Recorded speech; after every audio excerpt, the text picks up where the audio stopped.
नमस्कार दोस्तों, एक बार फिर से स्वागत है आपका देवकुल एकेडमी यूट्यूब चैनल पे।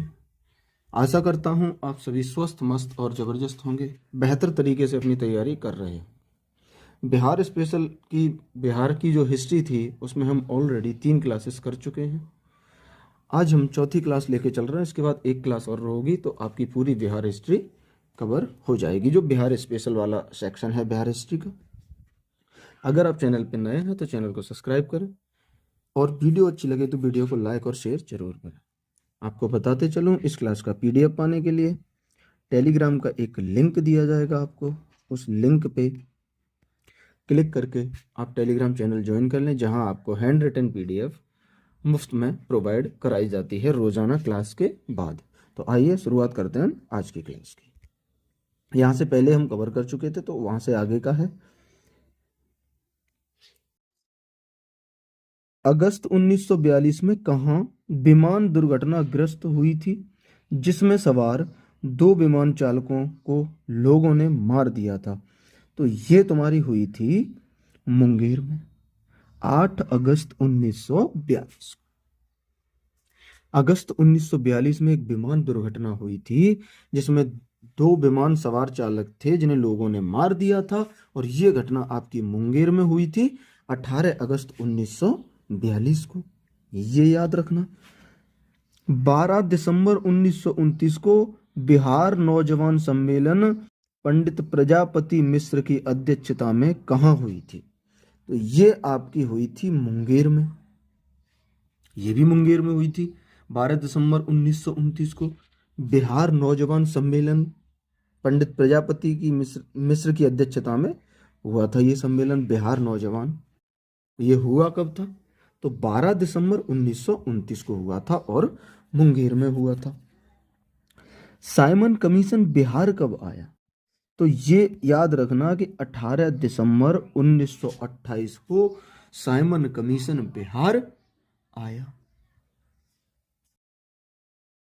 महत्वपूर्ण प्रश्न है, इस स्लाइड का सबसे बेस्ट प्रश्न है कि साइमन कमीशन बिहार कब आया? तो ये डेट याद रखनी है, 18 दिसंबर 1928 को साइमन कमीशन बिहार आया था। क्लियर? अगला प्रश्न आपसे पूछूं मैं कि जयप्रकाश नारायण ने युवकों को गोरिल्ला युद्ध में प्रशिक्षित करने के लिए आजाद दस्ता का गठन कहाँ किया था? तो ये आजाद दस्ता का गठन इन्होंने नेपाल में किया था।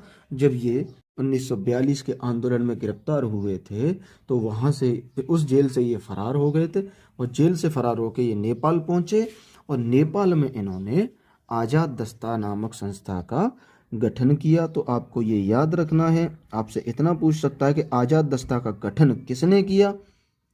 तो आपको याद रखना है कि जयप्रकाश नारायण ने।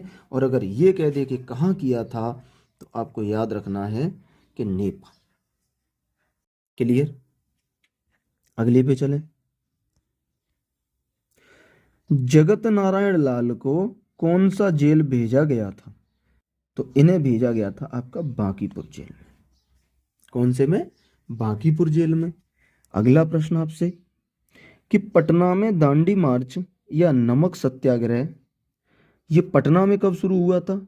16 अप्रैल 1930 को पटना में दांडी मार्च या नमक सत्याग्रह शुरू हुआ था। ये डेट भी आपको 100% याद रखनी है, 16 अप्रैल 1930 को पटना में दांडी मार्च या नमक सत्याग्रह की शुरुआत हुई थी। अगले पे चलें। बिहार के लिए गठित आजाद परिषद के संयोजक कौन थे? तो इसके संयोजक थे आपके सूरज नारायण सिंह। बिहार के लिए गठित आजाद परिषद के संयोजक कौन थे? तो वो आपके सूरज नारायण सिंह बिहार के लिए गठित आजाद परिषद के संयोजक थे। अगला, जून 1919 में मधुबनी जिला के किसानों को दरभंगा राज के विरुद्ध आंदोलन किसने संगठित किया था? तो ये किया था आपका स्वामी विद्यानंद ने। और इनका जो अन्य नाम है, विष्णु भरड़ के नाम से भी इन्हें जाना जाता है। तो इनका ये अन्य नाम आपको याद रखना है, कि अन्य नाम इनका है विशुभरण।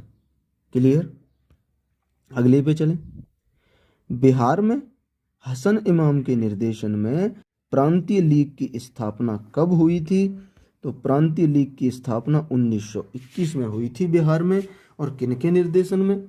तो हसन इमाम के निर्देशन में बिहार में प्रांतीय लीग की स्थापना 1921 में हुई थी। क्लियर। अगली स्लाइड पे चलें।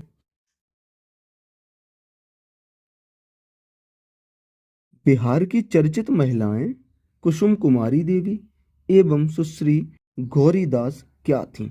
तो ये एक क्रांतिकारी थीं, सुश्री गौरीदास और कुसुम कुमारी देवी।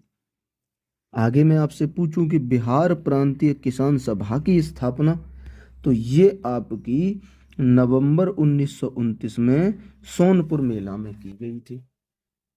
बिहार प्रांतीय किसान सभा की स्थापना कब की गई थी? तो ये नवंबर 1929 में की गई थी। और कहाँ की गई थी? तो ये सोनपुर के मेले में की गई थी। बिहार किसान सभा की स्थापना, तो ये आपकी 4 मार्च 1928 को बेहटा में की गई थी। बेहटा। बिहार किसान सभा की स्थापना 4 मार्च 1928 को बिहटा में की गई थी। क्लियर। अगले पे चलें कि रेवती नाथ किसके सदस्य थे? तो ये आपके ढाका अनुशीलन समिति के सदस्य थे रेवती नाथ। वहीं आपसे पूछें भारत छोड़ो आंदोलन के दौरान किसने सारण में पुलिस थाने को जला दिया था? तो ये जगलाल चौधरी ने भारत छोड़ो आंदोलन के दौरान सारण में पुलिस थाने को आग लगा दी थी। क्लियर। अगली स्लाइड पे चलें। भारत छोड़ो आंदोलन के क्रम में गया के कुर्था थाने पर झंडा लहराने की कोशिश में कौन मारे गए थे? तो ये श्याम बिहारी लाल इसमें मारे गए थे। झंडा फहराने की इन्होंने कोशिश की थाने पे, तो वहां इन्हें गोली मार दी गई और इनकी जान चली गई थी। फिर आपसे पूछे कि भारत छोड़ो आंदोलन के दौरान जगलाल चौधरी ने कहाँ के लोगों को प्रोत्साहित किया कि वे थाने को जला दें और दरोगा को बोरे में डालकर नदी में फेंक दें? तो ये भी सारण जिले में ही किया था। कहाँ किया था? सारण जिले में। फिर आपसे कहें दशेर कथा जो क्रांतिकारी पुस्तक थी के लेखक कौन थे? तो इसके लेखक आपके सखा गणेश देवस्कर थे। दशेर कथा एक क्रांतिकारी पुस्तक थी, उसके लेखक कौन थे? तो वो आपके सखा गणेश देवस्कर थे। यहां तक क्लियर। अगले प्रश्न की बात करें कि भारत छोड़ो आंदोलन के दौरान 12 अगस्त 1942 को भागलपुर कारागार ले जाते समय किस स्वतंत्रता सेनानी को विद्यार्थियों ने पुलिस से मुक्त करा लिया था? तो ये सरस्वती देवी हैं जिन्हें मुक्त करा लिया था। भारत छोड़ो जो आंदोलन था उसके दौरान 12 अगस्त 1942 को भागलपुर कारागार से स्वतंत्रता सेनानी को ले जा रहे थे अंग्रेज, तो विद्यार्थियों ने इन्हें पुलिस से मुक्त कराया था। और वो थी कौन? तो वो आपकी सरस्वती देवी थी, ये याद रखना। अगले प्रश्न की बात करें कि बिहार में भारत छोड़ो आंदोलन से संबंधित भूपेंद्र नारायण मंडल कहाँ के थे? तो ये आपके मधेपुरा के थे। भूपेंद्र नारायण मंडल कहाँ के थे? ये आपके मधेपुरा के थे। फिर आपसे कहें कि भारत छोड़ो आंदोलन के दौरान 15 अगस्त 1942 को छपरा के टाउन हॉल में किनकी अध्यक्षता में एक विराट सभा का आयोजन किया गया था? तो ये शांति देवी की अध्यक्षता में एक विराट सभा का आयोजन किया गया था। किसकी अध्यक्षता में? शांति देवी की अध्यक्षता में। क्लियर। अगला प्रश्न कि रघुनाथ ब्रह्मचारी नामक क्रांतिकारी किस जिले में से संबंधित थे? तो ये आपके बेगूसराय से संबंधित थे। फिर आपसे पूछे कि बेगूसराय गोलीकांड कब हुआ था, तो 26 जनवरी 1931 को बेगूसराय गोलीकांड हुआ था। क्लियर। तो बेगूसराय गोलीकांड के बारे में जब पूछे तो ये डेट आपको याद रखनी है जो महत्वपूर्ण है कि 26 जनवरी 1931 को बेगूसराय गोलीकांड हुआ था। यहां तक कोई समस्या? अगले पे चलें। अगला है हमारा कि मई 1934 ईस्वी में पटना में किसकी अध्यक्षता में कांग्रेस सोशलिस्ट पार्टी का गठन हुआ था? तो नरेंद्र देव की अध्यक्षता में 1934 में पटना में कांग्रेस सोशलिस्ट पार्टी का गठन हुआ था। अब इनकी अध्यक्षता में हुआ था, लेकिन अब इनके अगर सचिव पूछ ले तो जयप्रकाश नारायण कांग्रेस सोशलिस्ट पार्टी के सचिव थे। अध्यक्ष कौन थे? तो अध्यक्ष के जब अध्यक्ष पूछे, इस कांग्रेस सोशलिस्ट पार्टी का अध्यक्ष पूछे तो आपके नरेंद्र देव हैं, लेकिन अगर सचिव पूछे तो वो आपके जयप्रकाश नारायण। अध्यक्ष नरेंद्र देव और सचिव जयप्रकाश नारायण। क्लियर। आगे आपसे बोले कि बिहार में 2 अप्रैल 1946 को किसके नेतृत्व में कांग्रेस ने अपना मंत्रिमंडल बनाया था? तो ये श्री कृष्ण सिंह के नेतृत्व में कांग्रेस ने अपना मंत्रिमंडल बनाया था। फिर आपसे पूछूं कि बिहार प्रांतीय किसान सभा के पहले अध्यक्ष कौन थे? तो ये स्वामी सहजानंद थे, जिन्होंने बिहार प्रांतीय किसान सभा का गठन किया था और यही इसके पहले अध्यक्ष थे। फिर आपसे पूछे कि किसान सभा के अध्यक्ष, तो किसान सभा के अध्यक्ष मोहम्मद जुबैर थे। कन्फ्यूजन नहीं पैदा करने हैं दिमाग में, ये याद रखना है कि अगर किसान सभा के अध्यक्ष पूछे तो मोहम्मद जुबैर हैं, और अगर बिहार प्रांतीय किसान सभा के अध्यक्ष पूछे तो स्वामी सहजानंद। क्लियर। अगली स्लाइड। 6 नवंबर 1932 को अस्पृश्यता निवारण से संबंधित एक सम्मेलन पटना के अंजुमन इस्लामिया हॉल में हुआ। इसकी अध्यक्षता किसने की थी? तो इसकी अध्यक्षता राजा राधिका रमण प्रसाद ने की थी, जो 6 नवंबर 1932 को अस्पृश्यता निवारण से संबंधित एक सम्मेलन पटना के अंजुमन इस्लामिया हॉल में हुआ था। याद रखना महत्वपूर्ण प्रश्न है। आगे, जयप्रकाश नारायण की रिहाई कब हुई? तो इनकी रिहाई फरवरी 1946 में हुई थी। यह भी प्रश्न महत्वपूर्ण है, इसको याद रखना आप। डॉक्टर राजेंद्र प्रसाद के प्रयत्नों से किस वर्ष बिहारी स्टूडेंट कॉन्फ्रेंस स्थापित हुई थी? तो ये आपकी 1906 में बिहारी स्टूडेंट कॉन्फ्रेंस स्थापित हुई थी। किनके प्रयत्नों से? डॉक्टर राजेंद्र प्रसाद के प्रयत्नों से। हाजीपुर स्टेशन मास्टर हत्याकांड 1931 मामले में किसको फांसी की सजा दी गई थी?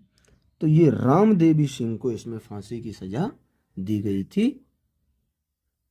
ये भी याद रखना आप कि हाजीपुर स्टेशन मास्टर जो कांड था, हत्याकांड था, उसमें फांसी किसे हुई थी? तो रामदेवी सिंह को उसमें फांसी हुई थी। आगे चलें। मदरलैंड नामक अखबार किसने प्रारंभ किया? तो ये मजहरुल हक ने मदरलैंड नामक अखबार प्रारंभ किया था। फिर आपसे पूछे कि चुनचुन पांडे क्या थे? तो ये बिहार के क्रांतिकारी नेता थे और इनका जन्म भागलपुर में हुआ था। चुनचुन पांडे बिहार के क्रांतिकारी नेता थे और उनका जन्म भागलपुर में हुआ था।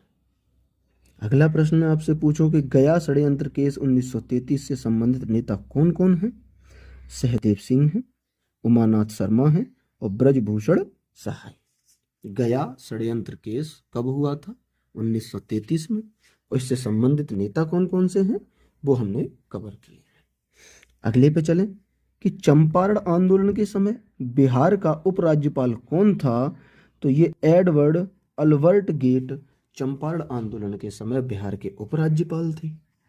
फिर मैं आपसे पूछूं, बिहार में गया षड्यंत्र केस क्रांतिकारी घटना कब घटी थी? अभी हमने ऊपर कवर किया था कि ये 1933 में घटी थी। बम बनाने की फैक्ट्री पकड़ी गई थी, वही आपका गया षड्यंत्र केस है। अंग्रेजों ने बम बनाने की फैक्ट्री जो थी भारतीय क्रांतिकारियों को, उसे पकड़ लिया था।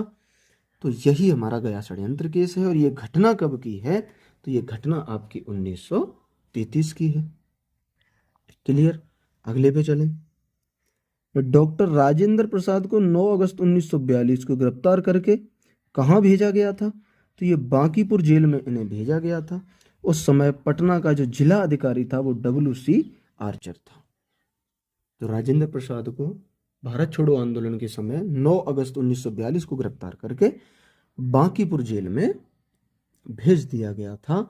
और उस समय जो पटना का जिला अधिकारी था वो आपका WC आर्चर था।